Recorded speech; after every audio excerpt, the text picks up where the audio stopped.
more links to all sorts of different stories from around the world. Suffice it to say, this is not an isolated phenomenon. This is not something that we are looking with one particular child abuse ring in one particular country.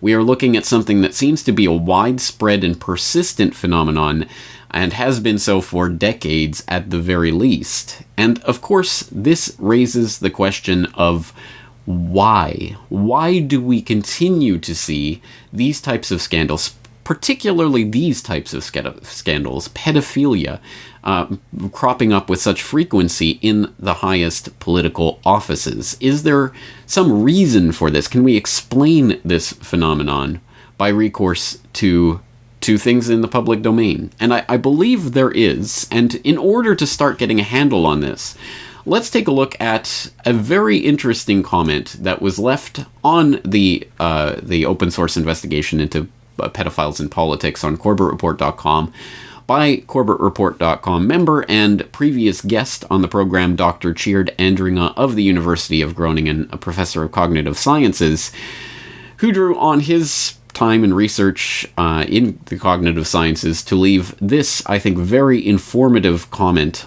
on this open source investigation. He entitled that "Maintaining a Kakistocracy," and he wrote, "One of the reasons for the intimate association of the power elite with child abuse is that they might use it to maintain their somewhat hidden kakistocracy. Kakistocracy is government by the worst and most evil people, a highly capable brand of psychopath, if you like. Psychopathy is only mildly hereditary, so an elite psychopath cannot guarantee that sons or daughters will be just as psychopathic. I expect this entails that they need a steady resupply of ruthless and power-hungry individuals who understand the world deeply and pervasively and, as such, are highly capable. Normally, deep and pervasive understanding leads to wisdom and a sense of responsibility, humility even. But that is precisely not what the kakistocracy needs. It needs the same depth and pervasiveness of understanding, but in combination with utter ruthlessness and the capacity to appear respectable. Enter child abuse. By abusing children, you give them an attachment disorder by violating or destroying the deep sense of security that is the basis for an open attitude toward learning and discovering. With this trust violated, the child's world changes from a world of opportunities to a world of potential and actual threats. And often they will search and serve those who can protect them from these threats, and in doing so, giving their autonomy away for life. And they might even carry it over to their children, stultifying their growth towards autonomy. Aristocrats and priests must have discovered a long time ago that abused children lead to useful adult servants. Slaves, actually. And while this is despicable to people with a normal moral development, it is a positive thing for psychopaths who see other people as tools anyway. Yet this does not solve the problem of keeping the kakistocracy supplied with respectable-appearing, super high-functioning, and completely ruthless psychopaths. Only a small fraction of the population, say 1%, is psychopathic, and as such has the benefit of an absence of empathy and conscience. Psychopaths are able to exploit others as if they were tools. Yet the vast majority of them are not particularly evil. They can be ruthless, daring, and callous, but they find mostly norm-abiding ways to be psychopathic. They might be mountaineers, military, ER doctors, car or insurance salesmen, real estate brokers, or white-collar criminals.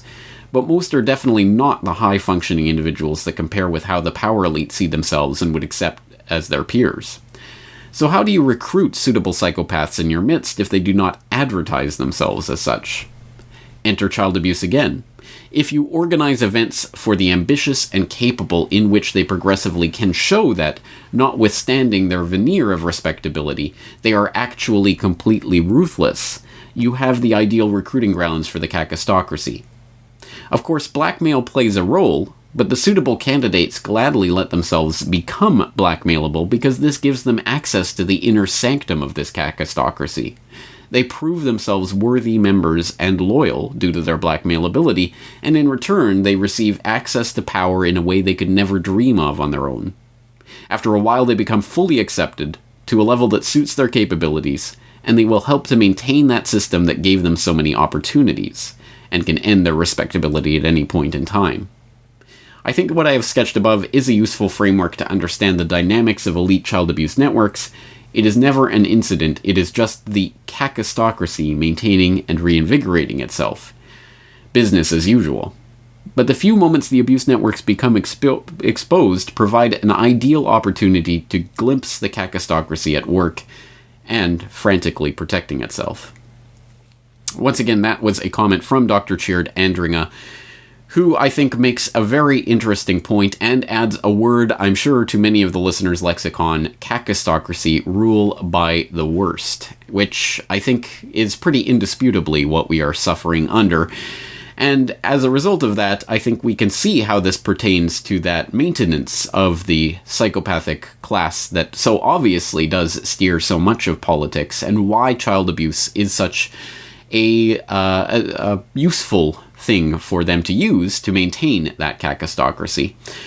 Of course, identifying the problem is only the first half of what we are attempting to do, which is obviously solve or eradicate the problem.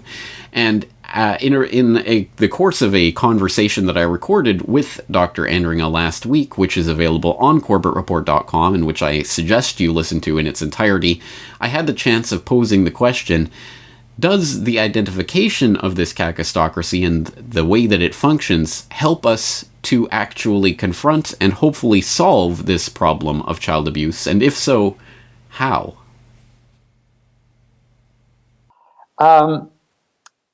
The starting point would be to compile more information from multiple perspectives, more countries, more names, more networks, and then maybe creating a number of information hubs. ISGP is one, but we need probably more that probably are already a few. So that is, I think, a really important first step. And then we need something that resembles science on this topic. Science has the advantage that it is, if it's done well, it's done so rigorous that no one can really dispute the answers. Yeah, so we should find a way to do this in a really rigorous way to make us strong. So we have to involve a number of scientists to advise us here and again. I'm a scientist, so I'd love to participate in that. And then do some data mining. Make infographics, build automatic or not automatic hierarchical networks of people and events and how everything relates and so. And then using that to find all kinds of patterns, so that we have a clear modus operandi for these type of people. Because